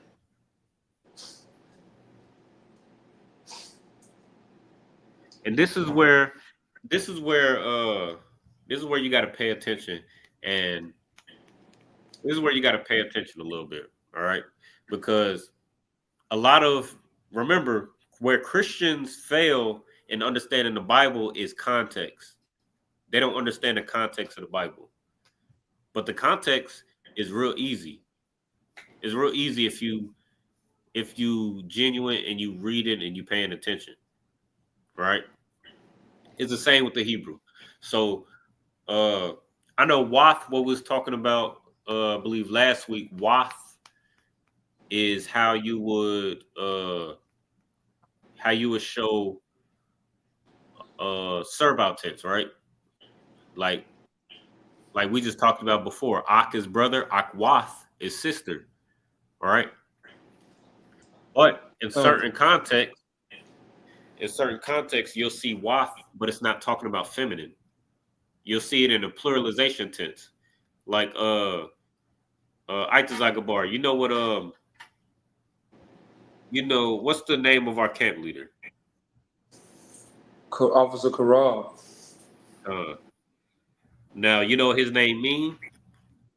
Sword. Khan. Sword. Now, do you know how you say swords plural? Swords, plural. Corral. You say swords, plural. Khan. Corral. What would you think off the top of your head? Corral. Nah, Corral Yum. I don't know. Corral. Right? What you think, Maisha? Carabium sound good. I wouldn't know how to do it. Yeah, that's what we all would think because of what we just went over. Because yum is the typical way to pluralize a word, right? But to pluralize sword, you would actually use Damn. wath. Damn, man. It's all good, and that's why I went over. That's why it's Right an in front of irregular. me. You about to say something? Nah, it's right here in front of me in my old notes. It's right here.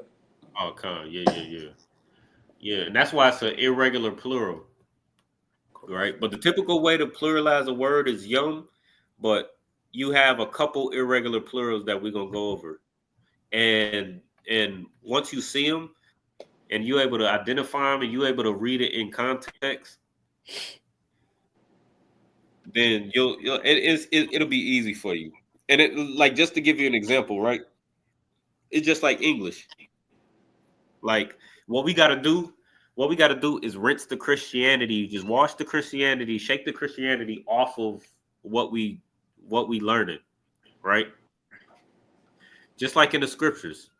I mean, you just got to dust the Christianity off of it so that we can understand our culture. Like it's right in front of us. Like for example, like when I say it's hot outside, what all can that mean? We throw some things out. It could be temperature. The police. Yeah, police, temperature, ops. Somebody mama outside. Some drama. Yep. Yeah, it can mean all of those things. But we know, like, if I say, "Yo, it's hot outside," you know what I mean, and I'm like, "Whoo, it's hot outside." Ooh, I'm talking about the temperature. If I say Hey, I know you're trying to move them packs, but it's hot outside. I don't think you might want to chill out for a little bit. You know the context I'm talking about. If I say it's you know what I mean, hey, it's hot outside, you know what I mean, you might want to keep your pole on you. You know what context I'm talking about. And it's the same with the Hebrew. Like when you see certain words, you see certain pieces, you know what we talking about because of the context. Remember, we black. And this is a black language. So just like English, just like how you speak English, it's the same with the Hebrew. You just read it, and then you look at the context. It's like, oh, it's hot outside. Okay, I know it's, you know what I mean. I might not want to wear this sweater. Speaking of sweater, this sweater glorious as hell. You know what I mean. Make sure you go to Texas UPK Apparel, my Shopify, and get you some, you know what I mean, Texas UPK Apparel. You know what I mean. But you know what I mean. If a brother's hot outside, full screen, sir. I can't see it. Full screen. Most High Christ. Let me you show it right. Yeah, show that thing off. Nah, for real.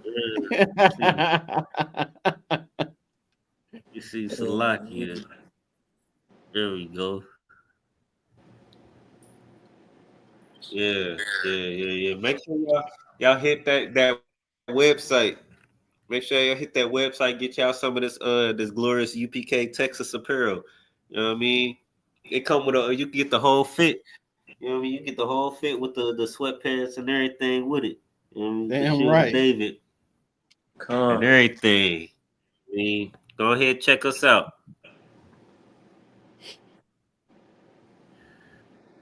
Most High Christ. Good night. That is so heavy. Good night.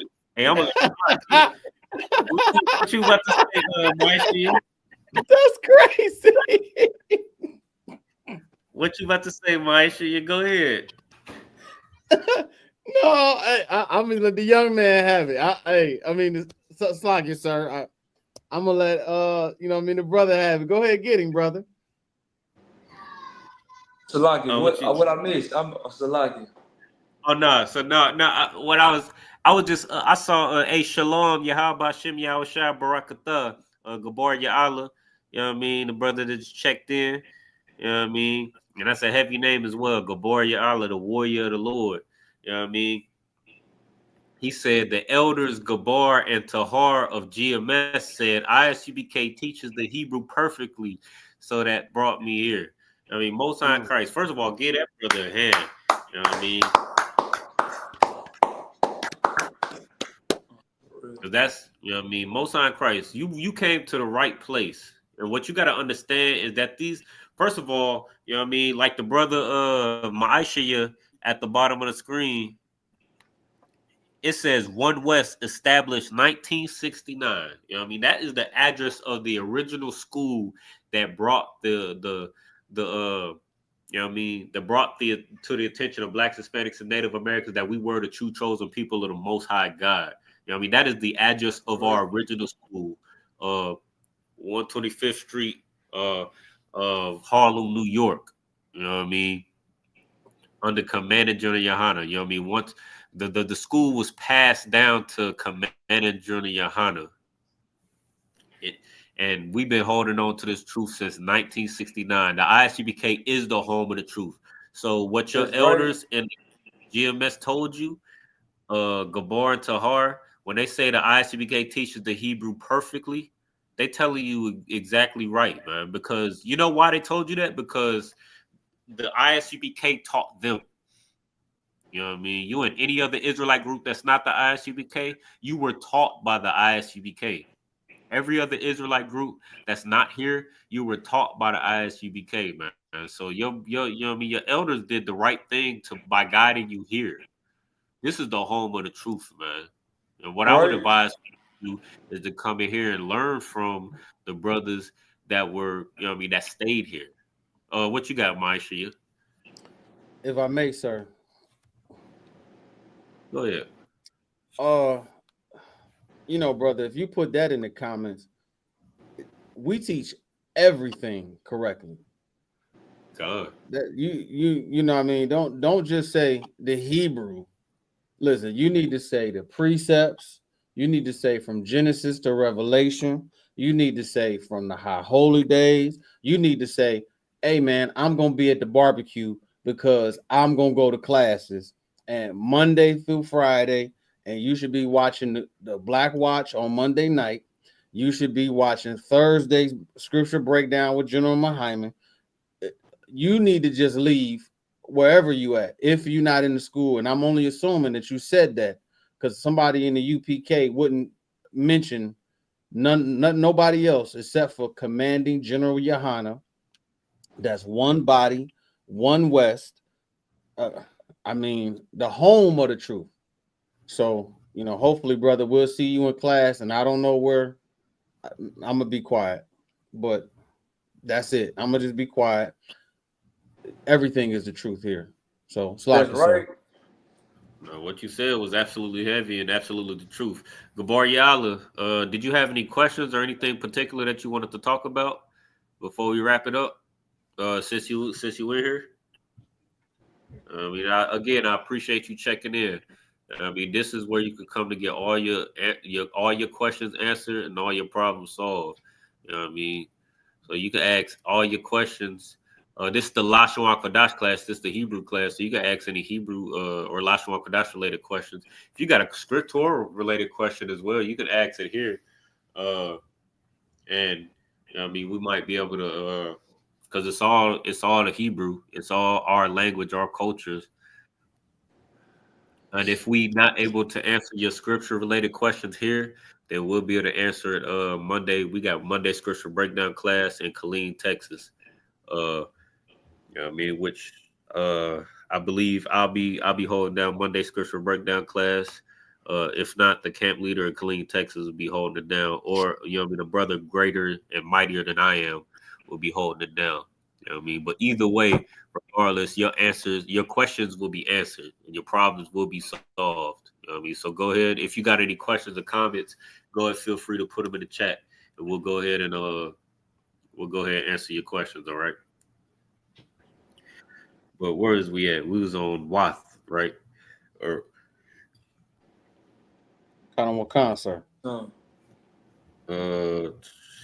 so the way you know whether Wath, like when you see Wath in the scriptures, the way you know whether Wath is talking about plural or whether it's talking about servile tense or whatever the case is, you just know by context. The same way you know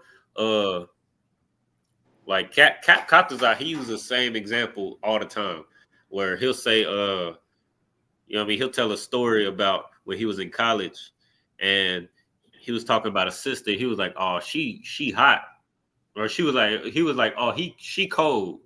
Oh, this sister cold." And then it was two brothers and a white man in the dorm room with him. He was like, "Oh, this sister, she cold." And then the brother, the other brother that he was in a room with, he was like, he knew, he was locked in. He knew what he was talking about. But the white man, he was like, "What you talking about? What do you mean she's cold?" And he was like, "I mean, she's hot." You know what I mean? And the white man was so confused that two opposite words can mean the same thing. Like, how can she be hot and cold at the same time? But that's just how black people talk. And if you just the other black person that was in the room, he was locked in. He ain't had no questions. You know what I mean? He already knew what the hell he was talking about because he understands. You know what I mean? We understand just context. Damn, but that's Context. So when I say what was the example that I used earlier? It's hot outside. When I say it's hot outside, depending on the context or depending on what I say before that or what I say after that, and Christians don't know that. That's what context is. What I say before it and what I say after it. You know what I mean, that's all it's talking about. But depending on what I say before that and what I say after that, you know what it means when I say it's hot outside. What you got, Ike Zagabor? No, it's just heavy what you bringing out because, like, even though we've been enslaved and everything, we still create our own language within being enslaved. That's how you know we separate people. And that's for like any nation that bees around us, whether you Jamaican, Asian, they still catch on to our slang outside of the English. Like we have a complete different language that we didn't broke down. We just, yeah, man, it's just heavy that you bring that out. It's just making me think, man, like you just know we are separate people, man. We'll take something and create something whole different out of it, and people will still adapt to that. They own people will start trying to teach out, learn our slang and everything. You know what I'm saying? That's real heavy, man. With this Hebrew just kind of got my mind thinking on that. Now that's absolutely heavy, and that's the whole point. Like, that's like we did that with another nation's language. Just imagine what we could do with our language. Like this is our language. This is how the Hebrew is spoken. Whole time we speak in another nation's language, and we flipping it and speaking it in a totally different way. And we come in like imagine it. Just think about it, right? Like we've been separated from our language for so many years, but when we speak another nation's language, we bring the spirit of our original language to that language. So that's why I can't stress enough. Learning the Hebrew is easy. Learning the Hebrew is so easy because we did it with other nations' languages. So we come back to our language and learn our language, then we gonna find out it's gonna be easy because we already doing it. We're already doing it. We're already speaking in the way that's in the spirit that the Hebrew is speaking in. Whether you speak Portuguese, whether you speak Patois, Creole, whether you speak English, whether you speak French or whatever you speak, whatever you speak, you already apply the spirit of the Lord and the spirit of the Hebrew to these other heathen languages. So learning the Hebrew is easy. You know what I mean? You just got to learn the little basic nuances. Again, if you start with the 4 steps, prepositions, possessors, root words, and tenses, and you understand those to a T, and then you mix that with practice. You mix that with practice with reading the Hebrew, which is why it's important to, if you aren't able to attend Sabbath service, that's why it's important to watch online and follow along with Bible Hub so that you can apply what you learned in Sabbath or what you learned in what's it called? Lashawan Qadash class. And so that you can see the words. I know it might be tedious at first, but that's why it's important to practice so that you can see it. You know what I mean? But I promise you, you spend a good, we have Sabbath service and Lashawan Qadash class twice a week. So Lashawan Qadash class on Friday, Sabbath service on Saturday. I promise you, if you spend a month, which is 4 days, or 8 days, if you count both classes, if you spend 8 days in these 2 classes consistently, I promise you, you're gonna see your understanding of the Hebrew skyrocket because it's so easy. It's so easy because it's already how you talk. You know what I mean? But where's we at? We're gonna go ahead and let me see if I can get where do we go to? So we went through yum, which is the regular way to pluralize a word, or the most common rather. And then we went through wa, which is the which is an irregular plural. We addressed tha. You know what I mean? I think that's when you got in the class, Maisha, we was talking about tha and its function and how it's plural. It's a plural, but it's also it's categories. It's a specific type of plural, so it's categories. Um, and then you got. I'm gonna go over these next 2. I'm gonna go over this next irregular plural, and then we go in the class right there.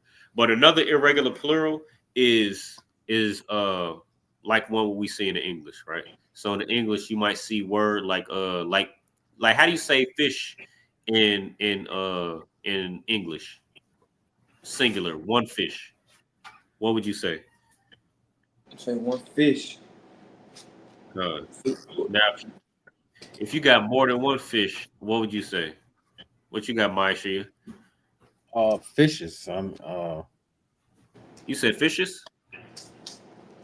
I mean, I got two fish. I mean, I don't, No, what you just said, and you're not wrong with fishes. It's a different thing. So fishes is a double. It's a double plural, right? I don't think we got that in the Hebrew, but fishes is talking about like different cat. Like so, you got different types of fishes, or you got different types of fish. So if you're talking about different types of fish, you would say fishes. But that's English. That's another topic. But you're not wrong by saying fishes. That was my whole point. But to pluralize fish, you would just say fish. Like what is it? Well that's the best example that I could think of for that. But sometimes you'll have that in the Hebrew, like water. You know any of y'all know the word for water in the Hebrew? lie, sir. Salaki, I Okay. think. Ma, Mayam. Is it Mayam? Mayum. Mayam. Mayum. Uh, Now that's water, right? Now how do you say waters in the Hebrew? Plural.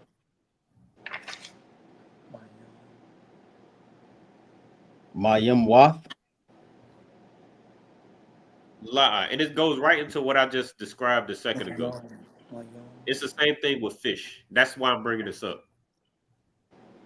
You want to try to get my shit?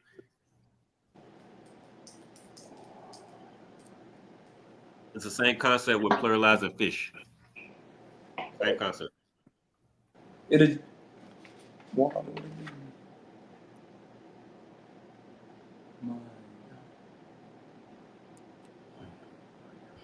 Maya. Would it be Maya? La, almost. Maya. You want to give it another shot, my shit, before I tell you? I'm shooting blank right now, sir. Okay, no problem. It's the same concept. So fish I was singular, gonna say that, man. fish Damn. singular. What you was gonna say? No, I was gonna say that in the beginning, but I got to thinking too hard. Okay, no sweat. A fish singular is fish. Fish plural in English is fish. So mayum, water in the Hebrew singular is mayum. Water in Hebrew plural is Mayim. khan. Come, Maya. It's the same concept. Khan. And you got that's another irregular plural, right? Same with shamayim, heavens. So heaven, shamayim, heavens, shamayim. Water, mayum. Waters, mayum. It's the same concept. So there's a plural that doesn't change. And then here's the last part before we close out. Man, it came to me and then it just left. Uh Salakia. Oh, man. What you got? Somebody was about to say something? I was young. Salakia. Okay, no sweat. It was one other thing. I wanna before we close out, I wanna knock it out real quick. It's gonna be real brief. It just slipped my mind. As a matter of fact, let me go into my notes. I know it's in my notes. Here it is. Salakia. Oh, there's a I got it. So there's a there's a plural where there's a complete stem change. All right. Right. Like I'll give you another English example, right? Before I give you the Hebrew. So goose, one goose is a goose, right?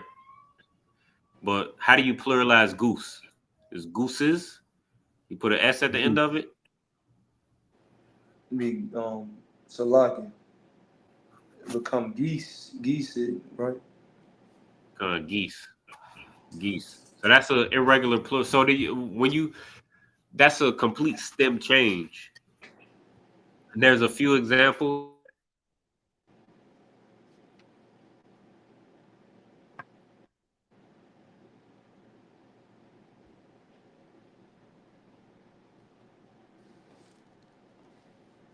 I think you froze, sir. I thought it was my screen, Salaki.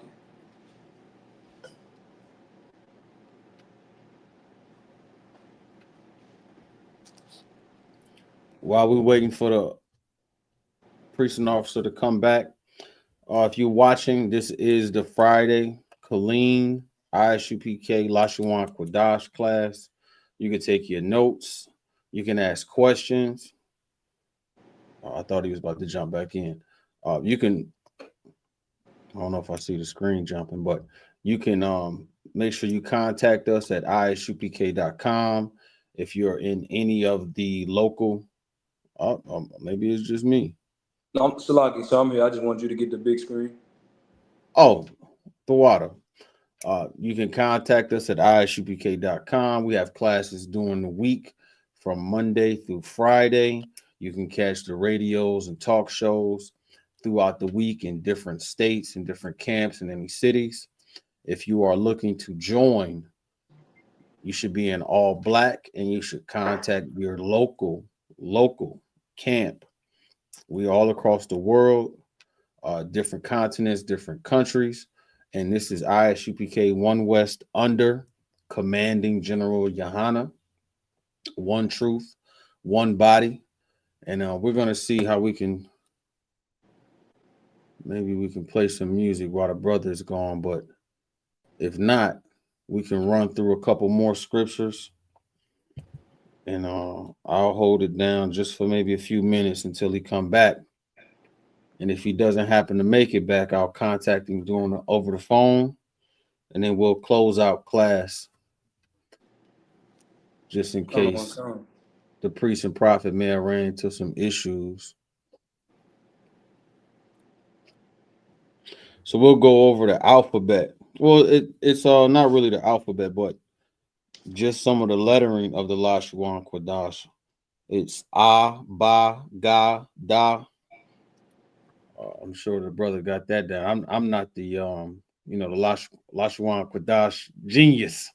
You know what I mean? But I know we can put some words together. Like before, we have the yum to make words plural.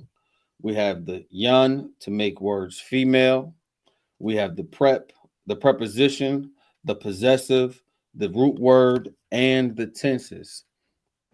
Some of the things we went over today was the tha, which was the category.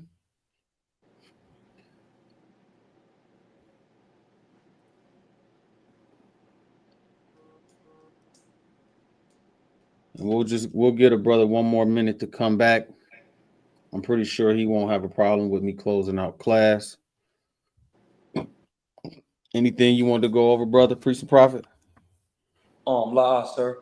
I'm still a trooper, sir. Oh man, listen. Hey, it's you so important. You don't realize how important you are. If I may say this, man, great work of the Lord. You know what I'm saying? Just being a trooper, right? You better than everybody else in this world being in this school. I say that because imagine what you had to do to throw away the world. You know what I'm saying? As much the water, sir. You back? Yeah, no, I was gonna let you finish saying what you were saying. Salakia, my laptop died. Oh man, I was gonna get a brother, some praises that, even being a trooper, gotta throw away what the world is offering you. And that's so important to do, man, because you got social media coming at you. You got, people in the world coming at you left and right, and you able to serve the Lord knowing that that's more important than anything else. And I promise you, man, this truth will change your life, because you getting pulled every which way when you leave out your house. So it's important to stay in this brotherhood, because these demons is gonna come. They come for every brother, every sister, no matter your rank. So stay strong in this truth, because just you being in this class on a Friday night, you could be outside. You could be outside right now with anything in your cup, anything in your blunt, any pill in your, you know what I mean? You could be doing that. But listen, and you gonna stand out, and they gonna say, damn, why that brother got on fringes? Why that brother ain't, you know what I'm saying? Why he ain't in the trap with me? And you gonna say, because I serve the Lord. And they gonna say, damn, well, if you can do it, they could do it. Why you don't do this? Man, now you get the point. I'm about to shut it down, sir. Now you can say, oh man, you celebrate Christmas? A fat white man that come down the chimney that you don't have?